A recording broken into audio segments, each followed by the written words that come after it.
My name is Alex Thompson. Back when I was 17, life felt like it was just starting to click into place. I was a senior in high school, captain of the soccer team, with a girlfriend named Mia who made every day feel like an adventure. My family wasn't perfect, but it was mine. Mom, Sarah, a no-nonsense nurse who worked double shifts. Dad, John, a mechanic with grease-stained hands and a laugh that could fill a room. And my adopted sister, Emily. She was 16, brought into our home when she was just a toddler after her parents died in a car accident. We grew up like any siblings. Fights over the remote, shared secrets under the covers during thunderstorms, and that unbreakable bond forged in the chaos of family life. Or so I thought. It all shattered on a rainy Tuesday evening. I came home from practice, soaked and starving, dreaming of Mom's lasagna. The house was eerily quiet, the kind of silence that presses against your eardrums. Dad was sitting at the kitchen table, his face buried in his hands. Mom stood by the sink, arms crossed, eyes red from crying. Emily was there too, huddled in a chair, her hands protectively over her stomach.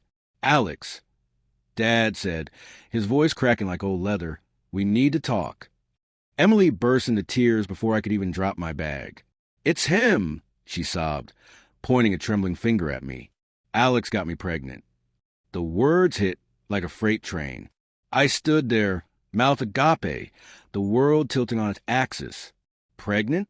By me? It was absurd. We were siblings, for God's sake. I'd never touched her that way, never even thought of it. But Emily spun a tale that twisted everything. Late-night talks turning into something more, a moment of weakness in the basement during a power outage. She had details, vivid ones that made my stomach churn. I denied it vehemently, my voice rising in panic. "That's a lie. Why would you say that?" But the damage was done. Mom's face hardened into betrayal. Dad's eyes filled with disgust. They believed her. Why wouldn't they? Emily had always been a fragile one, the girl we all protected. The fallout was swift and merciless. That night, Dad packed my things into a duffel bag and shoved it at me. "Get out," he growled. "We can't have you here. Not after this." Mom wouldn't even look at me, her sobs echoing down the hall. I called Mia in a daze, spilling the horror over the phone. She was silent at first, then her voice turned cold. "Alex, if there's even a chance." "I can't. We're done." Just like that, my world crumbled. No one listened to my pleas. No one considered paternity tests or questioned Emily's story. In their eyes, I was a monster. I vanished that night, crashing on a friend's couch before hitchhiking out of town with $200 from my savings. I left behind my dreams of college, my friends, everything. The first few years were hell. I bounced between odd jobs, washing dishes in greasy diners, stocking shelves at warehouses, sleeping in motels that smelled like despair. Every night, I'd replay that accusation, wondering what twisted motive Emily had. Was it revenge for some forgotten slight? Attention? I didn't know, and the not knowing ate at me like acid. I changed my last name to Reed, burying Thompson deep where it couldn't hurt anymore. Slowly, I clawed my way up, landed a gig as a mechanic like Dad, then saved enough to enroll in night classes for engineering. By 25, I had a degree, a steady job at a tech firm in Seattle, and a small apartment overlooking the Sound.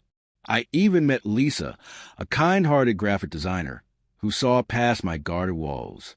We built a life, marriage, a dog named Max, and eventually our son, Ethan.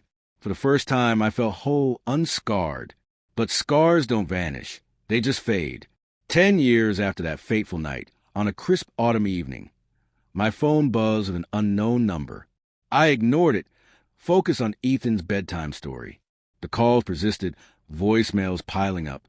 Finally, curiosity won. It was Mom, her voice frail and broken. "Alex, it's me. We know the truth now. Please call back." My heart hammered. The truth? What truth? I didn't respond, but the floodgates opened. Text from Dad, apologies laced with regret. Even Mia reached out on social media, saying she'd heard and was sorry for doubting me. I pieced it together from the messages. They'd done a DNA test on Emily's daughter, now 10 years old. The father? Not me. It was Jake Harlan, Emily's high school boyfriend, the sleazy quarterback who'd skipped town right after graduation. Emily had confessed everything in a tearful breakdown, admitting she'd accused me to protect Jake and avoid the shame of an unplanned pregnancy with a guy her parent hated. Why me? Turns out, in her panicked teen mind, blaming her brother seemed easier than facing the real fallout. She convinced herself it would blow over, that I'd forgive her eventually. But it didn't, and I didn't. The family had rallied around her, raising little Ava as their own, while I rotted in exile. Now, with the truth out, thanks to Ava's school project on family trees that sparked questions, they were desperate for redemption. Dad's health was failing, Mom said. They needed to make amends before it was too late. I stared at those messages for hours, rage bubbling like lava. 10 years. They'd stolen a decade from me. Birthdays, holidays, the chance to watch Ava grow up as an uncle, not a villain. Mia had moved on, married with kids of her own, but her abandonment still stung. And Emily?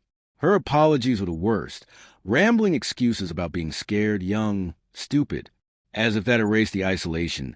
The nights I cried myself to sleep in strangers' homes. A week later, they showed up at my door. I'd moved, changed numbers, but somehow they'd tracked me down, probably hired a PI. I watched through the peephole as Mom, Dad, Emily, and even little Ava stood on my porch, faces streaked with tears. Dad leaned on a cane, looking a decade older than his years. Mom clutched a photo album, probably filled with memories they denied me. Emily held Ava's hand, whispering comforts. Alex. Dad called, voice hoarse. We know you're in there.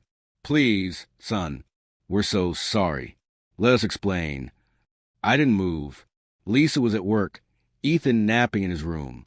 My hand hovered over the knob, heart pounding. Part of me wanted to fling it open, scream every pent-up curse, demand answers. But another part, the one that had rebuilt from ashes, knew better. Opening that door meant inviting chaos back in, reliving the betrayal.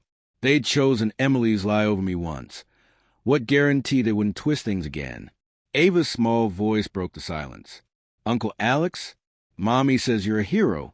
Can we meet you? It nearly broke me. An innocent kid, caught in the web of adult mistakes.